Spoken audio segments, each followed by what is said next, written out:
পৃথিবীর এই জীবনটা শেষ হয়ে যায় মৃত্যুর দ্বারা। কিসের দ্বারা? এখন যখনই কেউ মৃত্যু বরণ করে, অর্থাৎ তার দেহ থেকে প্রাণটা ফেরেশতারা আলাদা করে ফেলেন, তখন কি করতে হয় বলেন তো? মরার পরে কি করতে হয়? যখন কেউ মারা যায় তখন তাকে দাফন কাপন করতে হয়। কি করতে হয়? দাফন কাপন, কাপন দিয়া দাফন করতে হয়।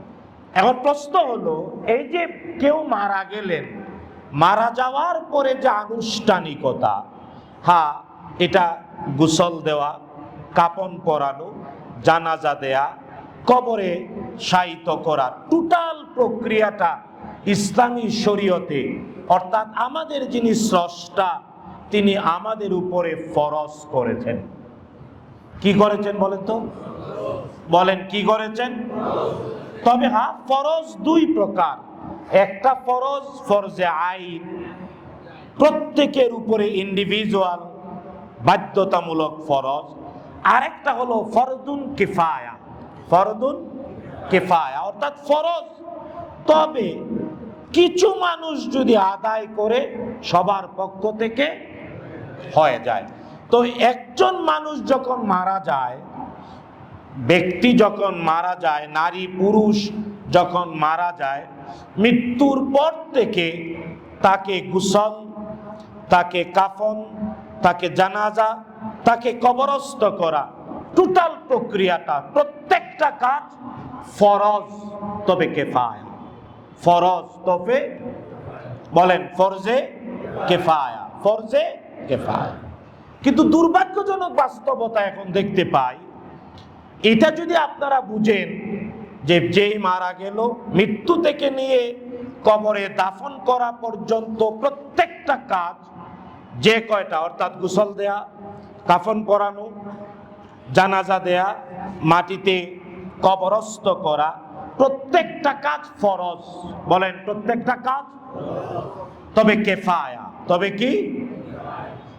যেহেতু ফরজ, এটা ইবাদত। এটা কি বলেন তো? বলেন এটা কি? ইবাদত। ফরজ তাই ইবাদত। এখন যে বিষয় ফরজ, যে বিষয় ইবাদত, ওইটা তো শরীয়ত অনুযায়ী করতে হবে। নিজের মতো কিছু এর ভিতরে ঢুকানো অথবা বাদ দেয়া যাবে বলেন? কিন্তু দুর্ভাগ্যজনক বাস্তবতা আমরা দেখতে পাই, ইদানিং কি শুরু হয়েছে? ব্যক্তি মারা গেলে হ্যাঁ গোসল দিয়ে অনেক দিন ফ্রিজে রেখে দেয়া, আত্মীয় স্বজন আসুক। শরিয়া কিন্তু এটা নিরুৎসাহিত করেছে, ক্ষেত্র বিশেষে অনুমোদন করে নাই, কিন্তু আমরা এগুলা করছি।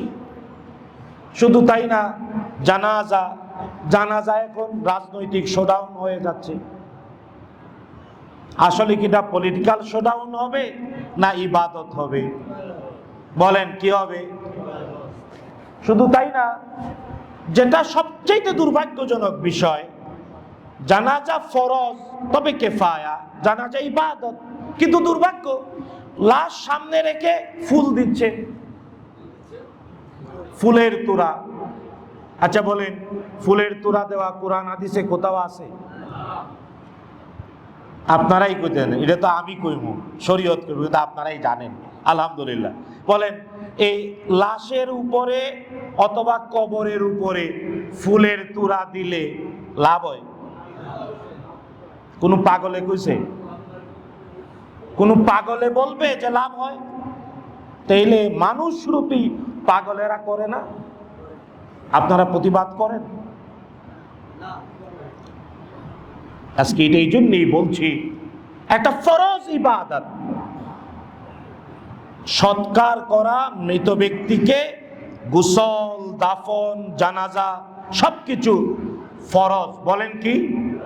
জোরে বলেন কি? এবং এটা ফরজ কিফায়া বটে।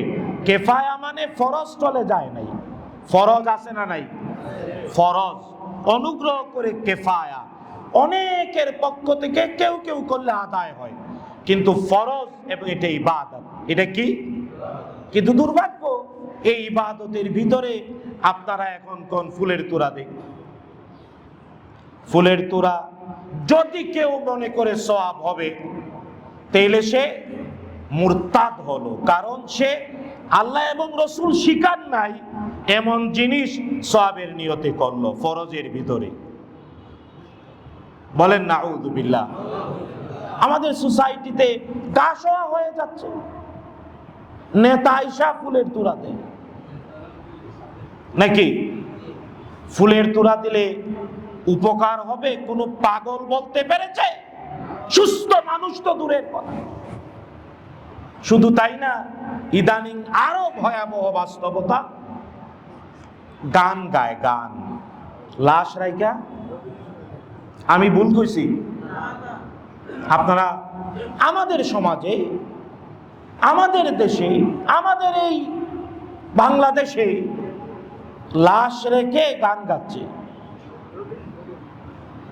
তাও আমি আর কইলাম না কোন গান, কোন সঙ্গীত। আচ্ছা, লাশ রেখে গান গাওয়া সমাজে যদি এর প্রতিবাদ না করা হয় সবাই গুনাহগার, কারণ ফরজের ভিতরে শয়তানি ঢুকাই দিচ্ছে। বলেন, ফরজের ভিতরে কি ঢুকাই দিছে? শয়তানি ঢুকাই দিছে। ইবাদতের ভিতরে শয়তানি ঢুকিয়ে দিয়েছে। এখন এই জন্য আপনাদের, এটা আমাদের দায়, আমাদের দায়িত্ব।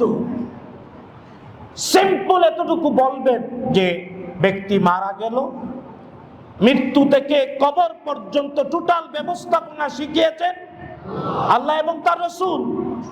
বাস্তবে কবর দেওয়া কাক শিখিয়েছে, কাক। সূরাতুল মায়েদার 31 নম্বর আয়াত পড়ে দেখুন।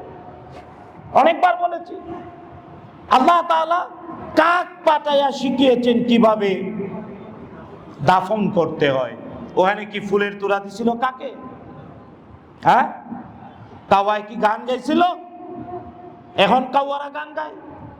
তা আপনারা সবাই, যে আমরা সবাই মুসলমান, নিজেকে মুসলিম দাবি করি, অথচ ফরজ ইবাদতের ভিতরে যেখানে কাকেও গান গায় নাই, মানুষরূপী নিকৃষ্ট ইতর প্রাণীরা কার গান গায়? বিবেকটা খোলা উচিত। ইসলামকে ইসলামের মতো মানবেন, নাকি কুকুর বিড়ালের ঢুকিয়ে দেয়া এই সকল বিষয় গায়ে সয়ে নেবেন? কথাগুলো জেনে রাখবেন। আমি বলছি এতটুকু আমার দায়। যদি আল্লাহর ফরজ বিধানের মধ্যে শয়তানি ঢুকিয়ে দিল, প্রতিবাদ কেউ করলো না, সবাইকে দায়িত্ব, সবাইকে এই পাপের অংশ হতে হবে। আমি এই বলছি না আপনি গেলেন, হয়তো আপনার আত্মীয় স্বজন কেউ মারা গেছে, তার লাশ রাইকা অমুক তমুকের সঙ্গীত গাওয়া শুরু করেছে। আপনি বিনীতভাবে বলবেন, এই মৃত ব্যক্তিটার কল্যাণ হয় এমন কাজ করো। এই গান গাইলে সওয়াব হইব, আর ওই যে অমুকের সঙ্গীত গাইলে সওয়াব হইব, কোনো পাগলে কয়? তাইলে আপনি ফরজ বুঝলেন না, ইবাদত মানলেন না, মৃত ব্যক্তিটা মরার পরেও তার শান্তি দিলেন না। মরার পরেও কি? সুতরাং বিনীতভাবে আল্লাহর ওয়াস্তে বলি, সজাগ হতে হবে। পারবেন ইনশাআল্লাহ? দায়িত্ব পালনে সচেতন হবেন। বলবেন জানাজা এর প্রত্যেকটা প্রক্রিয়া ফরজ, তবে কিফায়া, ইবাদত। তাই আল্লাহর রাসূল যা শিখান নাই তা করা যাবে না, না, না। আজও পৃথিবীতে দেখুন, ওই যে কাতারের আমির, ফাদার আমির মারা গেলেন, এই ব্যক্তির জন্য আমাদের দোয়া করা উচিত। ছোট্ট একটা দেশ, কিন্তু তিনি রাজনৈতিক গ্রামার চেঞ্জ করে দিলেন। যদিও তিনি তার বাবার কাছ থেকে রক্তপাতহীন অভ্যুত্থানের মাধ্যমে ক্ষমতা নিয়েছিলেন। তার বাবা সুইজারল্যান্ডে যাচ্ছে, বাবারে বিমানে উঠায় দিয়া হাত নাড়ায় টাড়ায় দিয়া কয়, তুমি আর আয়ো না। রক্তপাতহীন। তারপরে 95 থেকে 2013 পর্যন্ত 18 বছর এই ছোট্ট রাষ্ট্রটা শাসন করে সারা পৃথিবীতে ডিপ্লোম্যাটিক্যালি তার আওয়াজটা এত উঁচু করিয়েছেন, সব জায়গায় তার আওয়াজ। রাষ্ট্রটাও এত উন্নত, এর শিক্ষা ব্যবস্থা ওয়ার্ল্ড ক্লাসেস। পৃথিবীর সকল শ্রেষ্ঠ বিশ্ববিদ্যালয়ের শাখা আছে কাতার, ওই যে এডুকেশন সিটিতে। আর এটা টোটালটা পরিচালিত হয় কাতার ফাউন্ডেশন দিয়ে, টোটাল ফ্রি। কাতারে শিক্ষা ফ্রি, বিদ্যুৎ ফ্রি, বাড়ি, মানে নাগরিকদের জন্য জান্নাতের মতো। হ্যাঁ, পরে নিজে স্বেচ্ছায় তার ছেলে তামিমকে ক্ষমতা দিয়ে দিলেন। তো এই যে মারা গেলেন ফাদার আমির, দেখেন জানাজা কিভাবে দিছে, ফুল দিছে। পারলে 10 ইঞ্চি ফুলের তুরা দিয়া ডাইকে দিতে পারতো না, দিছে। দেরিও করে নাই। পৃথিবীর বড় বড় নেতারা পরে যাচ্ছে, হ্যাঁ, কারণ এটা ফরজ, তবে কেফায়া, কারণ ইবাদত। মরলে পরেও অন্তত আল্লাহর কাছে আল্লাহ এবং রসুলের বলা বিধান অনুযায়ী যাতে আমরা যেতে পারি, এই ওসিয়ত করবেন, এই ব্যবস্থা করবেন। রাজি আছেন ইনশাআল্লাহ? রাজি আছেন ইনশাআল্লাহ? যেখানেই করে ঠান্ডা মাথায় ঝগড়া করবেন না, বুঝিয়ে বলার চেষ্টা করবেন। এখনো মানুষ আছে, পাগলের সংখ্যা এখনো কম, মানুষ এখনো আছে না নাই? তাই বলবেন ফুলের তুরা দেওয়ার কোনো দরকার নাই। ওই যে বাংলাদেশে আবার ওই মুক্তিযুদ্ধ আমলে কয় গার্ড অব অনার। আচ্ছা বলেন, এই সব লাত্তি মাইরা এগুলা দিয়ে কোনো উপকার হবে? শুনেন, ওই যে বঙ্গবীর কাদের সিদ্দিকী, এই ভদ্রলোক তিনি পত্রিকায় লিখে বলেছেন, এমনিও বলেছেন আমার সাথে কথা প্রসঙ্গে, যে এটা তার ওসিয়ত, মরলে পরে তার লাশের সামনে যাতে লাত্তি না মারে। এটা ব্রিটিশ কালচার, ধর্মহীন সম্প্রদায়ের কালচার। আমাদের কি জানাজা, যাদের জানাজা নাই, যাদের নামাজ নাই, জানাজার নামাজ কেন? অনেকবার বলেছি, 3টি বিষয় জানাজার নামাজের মধ্যে। একটা হলো আনুষ্ঠানিক সম্মান। বলেন আনুষ্ঠানিক? জানাজা মানে মাইয়েতের দেহকে সামনে রেখে সবাই দাঁড়িয়ে যায়, আনুষ্ঠানিক সম্মান। 2 নাম্বার আনুষ্ঠানিক বিদায়, জানাজা মানে আনুষ্ঠানিক। 3 নাম্বার জানাজা মানে আনুষ্ঠানিক দোয়া। আনুষ্ঠানিক।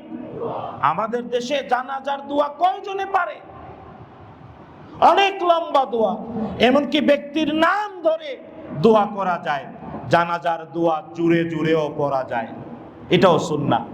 জানাজার দোয়া জুড়ে জুড়েও। তো সুতরাং জানাজা আল্লাহ এবং তার রাসূল শিখিয়েছেন, এর মধ্যে যুক্ত করার কিছু নাই, বাদ দেওয়ারও। যদি কেউ যুক্ত করে, সে ফরজ ইবাদতে আল্লাহর দেওয়া রাসূলের দেওয়া বিধানে কিছু যুক্ত করলে মুসলিম থাকতে পারে। ইবাদতে বলে যদি এটা হয় না, আরো লাগে, তাহলে মুরতাদ। আল্লাহ হেদায়েত নসিব করুন, বলেন আমিন।